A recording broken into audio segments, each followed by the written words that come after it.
Okay, welcome punters and dribblers, traders and investors to another Traders Community podcast.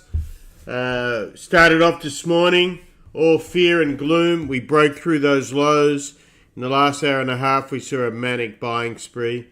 About 100 handles on the S&P, triple that on the NDX, on no real news to speak of. The only thing we could really tie in at Amazon had their New York workers voted against the union. That seemed to get some buying in a market that was thin with May Day, holidays for some regions, Asia, etc. Anyway, without further ado, we got the glorious Madavi here. Meta Johnny. And we're going to go through market really quickly. Remember, not financial advice, just a couple of traders going through what we see, what we feel, and what we hear. So, looking at where we are now, oil sitting over 105. We have an OPEC meeting this week.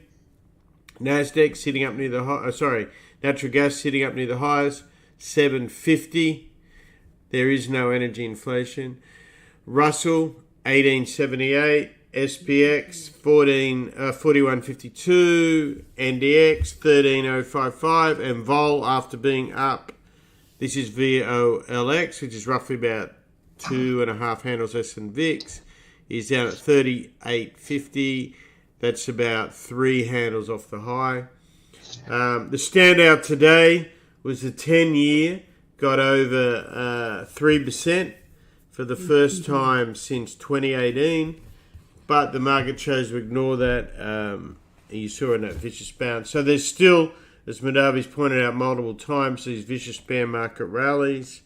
And this week we have, there's reasons to take profit. Of course, you had the jobs number come out on Friday. We have PMI numbers, and we have the Fed on Wednesday, which is expected to raise by 0.5%.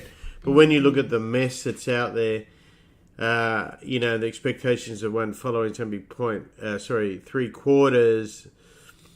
You can also argue that if this keeps going the way it's going with the problems, unless they intentionally want to blow everything up, that could be a one and done for 0.5%. That is a theory some of the smarter people are talking about. You also got the Bank of England meeting this week as well, and the RBA. So there's plenty of big stuff going on out there. Okay, let's look at the SPOOs real quick. So we'll start off here with the 5-minute, and you can see this is pretty easy buy actually. There was one earlier, a double bottom, which is a buy and fail. That came down from there. You can see the full minus 4/8, and you got a nice clinical buy all the way up to 8/8, so that's 5/8. On the 5-minute, that was a pretty straightforward trade actually, as far as SPOOs went, but stocks aren't exactly doing the same thing. If you look at the daily, you can see what it was. It was the 5/8, and it was also this low from way back in May we've talked about multiple times. So we bounced off that right into all this, and you saw stops go off once you got back over 4103 kind of area, and down here 43, right? So there's couple of big levels there. That's why it was so fast. On the weekly, exactly the same level. You can see it. So this is not magic. This is all maths. People get opinions.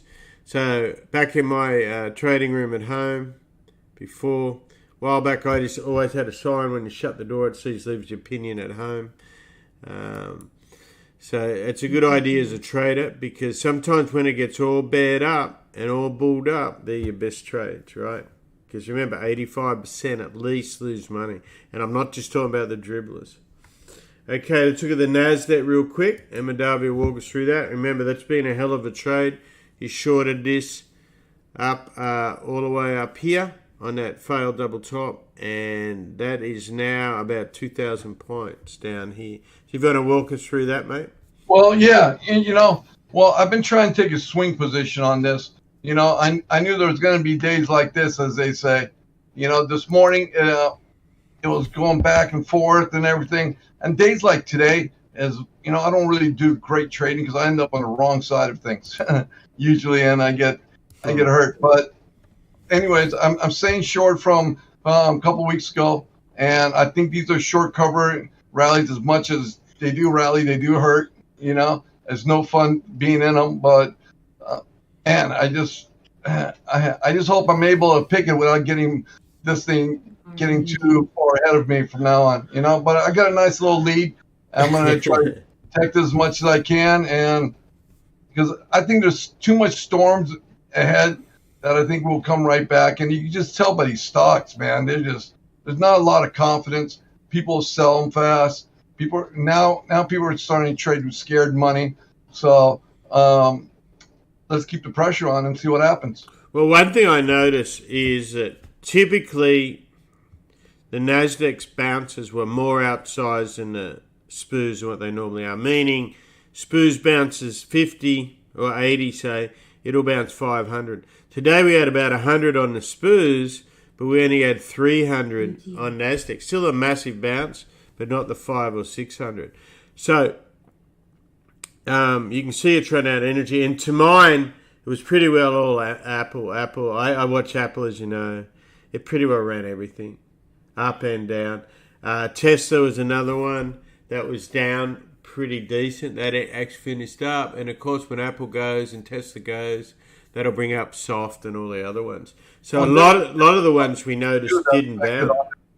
What was that? There was Apple news, there was the Amazon news, then there was the Tesla news about Musk might not have to put down as much. Then there was the Amazon news about the... I mentioned that, yeah. That seemed to coincide with when it... So sometimes people just want an excuse to buy. So I think that union move got it. As far as Tesla news, so Musk, like why wouldn't he, right, has put out, he just doesn't want to put up as much money. So he's looking for different financial alternatives. He has sold, last week, he sold $8 billion worth of Tesla. So I think he's a smart guy. He's been through where he's almost lost it all. Kind of reminds me a bit of guys like Michael Burry and even Bezos nearly lost it all at one point, right? That's what risk takers do. Their version of losing it all is a little bit different to ours, though. That means they're down to their last, 10 or 20. But anyway, the market initially, I don't think... So part of the Tesla sell-offs because he's got to sell more shares. There's a constant stream of Elon Musk haters. They're all gloating that, hey, he gets a margin call and all this if it does that. I mean, at the end of the day, he may just say, you know what, F it. Pulls the plug on it. If it gets too much, who knows? Obviously, Twitter wouldn't be where it was given what Nasdaq's done. So who knows with that? But it is laughable, the blindness of the hatred to him and yet of freedom of speech and all this stuff that goes on. I mean, do the people that hate it all even understand that concept? But anyway, let's not go on too much. Let's look at Nasdaq. So, Nasdaq, did I just say that again? Natty continued up from that bounce that we saw on Friday. Remember that little false bottom? So we're up basically 70 cents from that. On the weekly, you can see more specifically. So again, this is a 305 traded accordingly, right? And there you have it on the...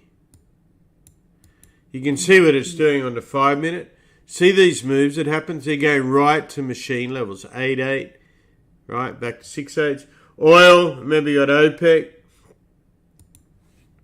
It's just building this pattern between the Cajun and Tankin. You got OPEC this week. What dribble will they come out of? Are they even relevant? Haven't been for a long time. If you're an oil trader, you're aware of that. On the daily, you can see again, nice off that 200, bang, $5 move. These are big moves. A lot to do with that is the thinness of the market. So keep your levels on that. Any stocks we'll look at? We'll look at Amazon, given they were the reason for some move. So as you can see, this is what Madhav is talking about. So it goes down. It's getting the crap sold out of it. Convenient. news break. Oh, the union deal, and that kind of powered everything up, as you can see. That's a $100 move on that. And let's have a look at Apple on weekly. You can see what it's doing. All this stuff around here. Let's look at it on 10 minutes, say. So you can see again, do you see how this actually started moving just before Amazon? So this was getting some legs up, and then it happened. Now, here's the thing you want to notice. This moved $5. A lot of the stocks aren't going up that normally react to this, and again do oversize. So it tells you a lot of risk people are just getting pounded. The only thing really, we traded outside of what we just said, indexes, so it was a good day. And Apple was, Madavi did a trade on Expedia. They had earnings. We did a few shorts on Snap and stuff like that today. Trading from the short side. So here's Expedia after hours. I believe they beat, and then they didn't like it, right? So it went up as high as 187. Do you want to talk us through this, Madavi? Yeah. So I seen this thing up 10, 11, 12 points. I mean, up 10 points. Well, I started shorting around 9 points. I think was my first short was 184. 184. Then I did 500 there. Then I did 184.80. I did another 500. And then I did another one at 185. 186.20. Then I shorted a little bit more at 186.40, I think it was. And by that time, I was about to give up. I mean, I was like, man, this thing's up. This thing. Yeah, it had that second. It's very thin. And, man, but I was like, man, this is stretch. The earnings don't look that great to me. I mean, not this much. And the stock is up. Well, they lose money. They lose money too, yeah. And they lose money. The stock's up over 80 points since the lows of a couple of months ago, I guess you'd say. So I just thought it's a little bit stretch, and then all of a sudden it came back around. And I got out once at 82s. Then I seen it dumping. Then I shorted the 80 50s. Then I did the 79s. And I had 300 shares left. I just left hanging out there, and I just did another 300 shares just right now. So just play around with it and see if it's going to drop back down. If not, I'll clear it out. So you can see how volatile these things are. 187 down to almost 170, but it's 171 back to 179.